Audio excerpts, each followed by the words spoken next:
it is literally impossible to watch this movie and not think about the late great Bob Ross, of course. I mean, you're not Yeah. playing Bob Ross though, but how much was he an inspiration? Well, I think, very much to Britt probably when he was writing it. And, um, for me, the look, that Bob Ross had, but um, also Gordon Lightfoot. And, that is, I grew up in, the late 70s and stuff and early 80s, and this is a look that you would see back then. And it was a fun character to play, and also playing a character who is kind of stuck in his own time. I kind of thought that was kind of funny. Somebody who's just committed to the way they look, and they don't need to change anything because everything's working until it's not. Right, right. Did you? I mean, did you? Again, like obviously you're not playing him, but did you? He was a sort. Ross was a source of inspiration for the screenwriter and director. But did you? I mean, beyond what was on the page, did you look at Bob Ross? Like, did you Yeah, study? I did.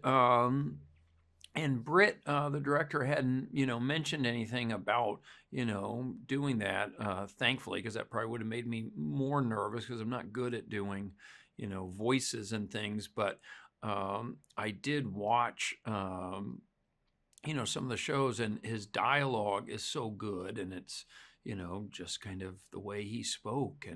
And you can sort of see kind of why he has endured, because there is a really nice quality that comes through him and those shows that makes you kind of feel good afterwards. And I'm sure sort of influence Britt with even what Carl says. Thank you for going to a special place with me, because that's sometimes what it feels like when you're kind of doing something creative and somebody's teaching you. So yeah. Yeah, and it comes through so strongly to your point about feeling good. Those, I mean, there's such great like reaction shots to people watching him on TV. You can just see it in their faces, like, oh, Yeah. this was a special experience for us just Yeah. watching man Right. paint. How are your actual painting skills?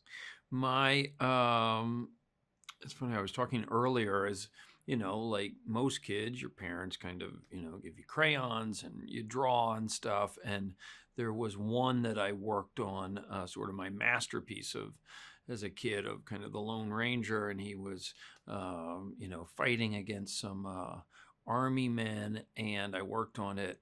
It seemed like for a long time, but I doubt if it was even more than 2 days. But anyway, I got right to the end and messed up on his boot, and I was so kind of you know discouraged that I didn't want to finish it. My mom had to pay me to finish it, and then she got it framed, and it's now still up in my mom's room.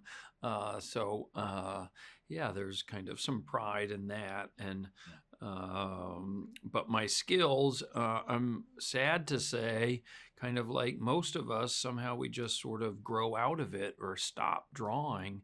And it was nice in preparing for this that I did take a couple classes, and you can get that same sort of feeling of really being absorbed in something and concentrating. And I think it feels good for your mind, and is a nice thing.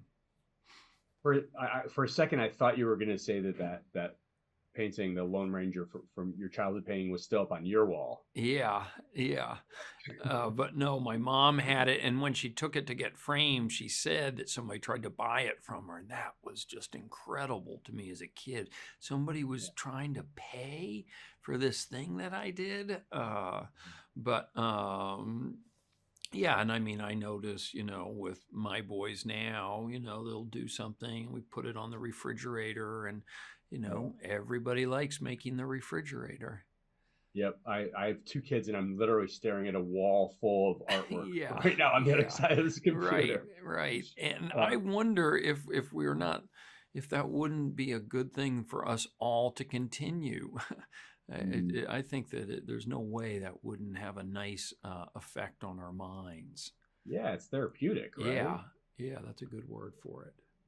you were so good on Loki too. Thank How you. has life changed now that you are also a Marvel star? Has it at all? Um, well, it's changed in the sense that we just did another season where I was in London for 5 months, and I loved playing that character, and I loved working, with Tom Hiddleston, and um, I don't know, I didn't really.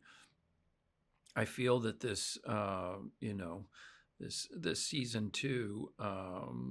I don't know. I think it'll be hopefully will be as good as the first one. Yeah.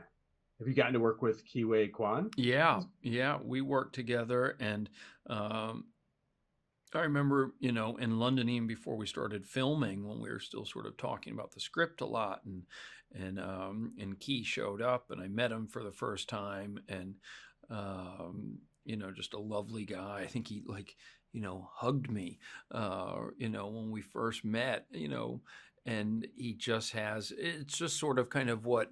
Why, when you saw him win his Oscar, his speech, or I saw some of his other speeches. They're very moving because there's something very pure about the guy, and I think his character in this, I think people are really gonna like. I know that when my two kids were visiting, I wanted them to come up. On a day when he was working, because I thought that they would be into it.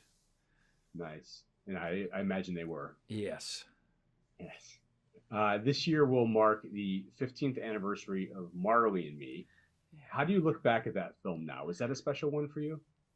It was. I have a Labrador, so, sometimes I'll, hear from people.